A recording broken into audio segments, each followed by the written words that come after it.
The love of my life has a clown fetish. Upon meeting a prospective partner in a coffee shop or at the corner bar, they often become coffee shop hottie or corner bar dude in casual conversation amongst friends. When I first met the love of my life, my best friend and I secretly referred to him as he sex clown. We met on FetLife. I was kinky, he was kinky. I saw photos of his most intimate moments and read about his dirtiest fantasies before I even knew him. After we started dating, I kept thinking, N is awesome. Dare I say perfect. He's kind, caring, smart, funny and successful. I get him. I like him a lot both in and out of bed. We're into many of the same kinks. He's spanking, the choking, the fondness for oral and masturbation, but I just don't understand the clown thing. After looking at his various online profiles, I learned Ken had an alter ego named Creamy the Clown. Creamy was a crass, dirty old man with no internal dialogue. He regularly appeared at fetish events, parties, and performed as an opening act for the Smashing Pumpkins' last show. One of his big draws was teaching classes in balloon bondage. Creamy seemed like a pretty credible clown, as far as clowns and their credibility go. I also discovered Creamy had an even darker side. He liked to do filthy, hot things to beautiful, frightened ladies. Ken seemed so normal, but everything I had ever heard about his clown fetish made it sound so abnormal. Something did not compute. I didn't know how to approach the subject of the clown fetish with Ken. How could I bring it up without appearing judgmental or insulting? I simply wanted to know more so I could understand it. On our first date I took a deep breath and blurted out, what's with this clown thing? I don't get it. Ken explained that it started with a childhood association, as many kinks and fetishes do. Some of his first memories were going to the Shriners Circus and being enthralled by the trapeze and the tightrope girls. Those women played an important role in his first sexual fantasies. As a result, the entire circus genre became appealing to him, including the clowns. Aside from negative media portrayals, most of what makes us so afraid of clowns are the masks and makeup. We normally communicate heavily through non-verbal cues like facial expression. When we interact with someone whose face is obscured, we often become confused, uneasy, or downright scared. In early adulthood, Ken began practicing BDSM. As a dominant who revels in psychological edgeplay, he discovered dressing in clown gear was a far more effective tool of torture than whips, floggers, or barehanded spankings.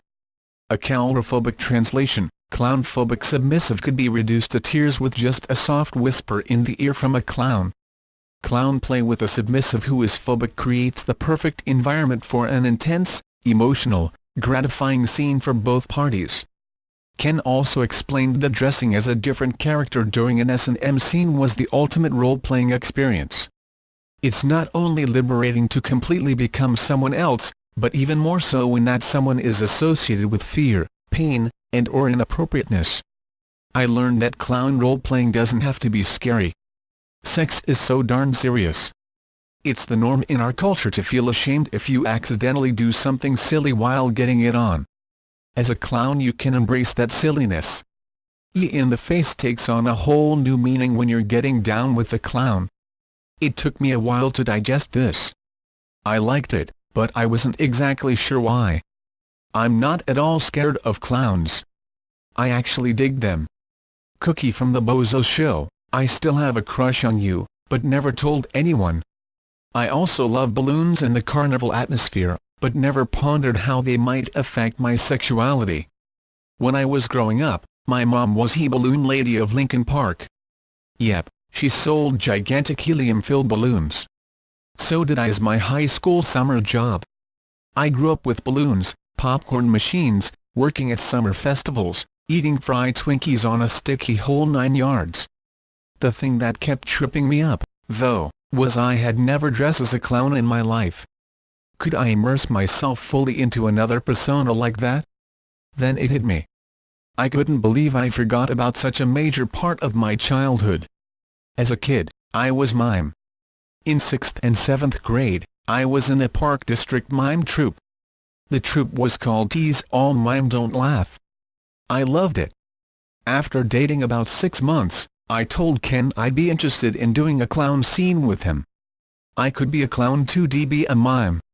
His jaw hit the floor. Oh. Mimes are the natural enemy of clowns. Ken proceeded to tell me that, as a clown, it was his duty to torture and break every mime he encountered. Apparently, clowns have hated mimes since the dawn of time. I had no idea. As he continued to tell me about all the dirty and horrible things he'd have to do to me if I dared to dress as a mime, I got really turned on. Finally, the time came. We were going to a dungeon party where we'd do a public clown versus mime scene. It was hilarious. This was the first time I saw Ken all decked out as Creamy. He tied me up with balloon bondage, spanked me with a rubber chicken, and forced me to busy myself with all sorts of silly mime scenarios in the midst of all the party guests. Stand in the corner locked in a box. Oh, catch invisible fireflies. Through that experience, I discovered it was a lot more difficult for my 30-something-year-old self to refrain from talking than it was for my 12-year-old self. I also make a terrible submissive. Although I enjoy a little time under a rubber chicken, I would have preferred having my way with my own helpless mime. A few months later, we threw an all-clown sexy dungeon party. We locked people up in cages with balloons and tickled them, ate cotton candy, had dirty contests and relay races, ate birthday cake off of another naked clown, made submissives worship our giant clown shoes, and tied people up with balloon bondage. I had never had that much fun in a dungeon. My cheeks hurt the next day from all the smiling and laughing. During the middle of the party, I finally understood why being a sex clown was so damn awesome. It's not the costumes, the objects, or the makeup that make clown fetish fun. It's all about the feeling it creates.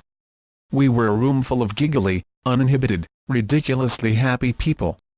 For just a few hours, we got to escape all of our responsibilities and all the arbitrary rules we're supposed to follow in order to be considered polite, and we did it in a fun, constructive, positive manner.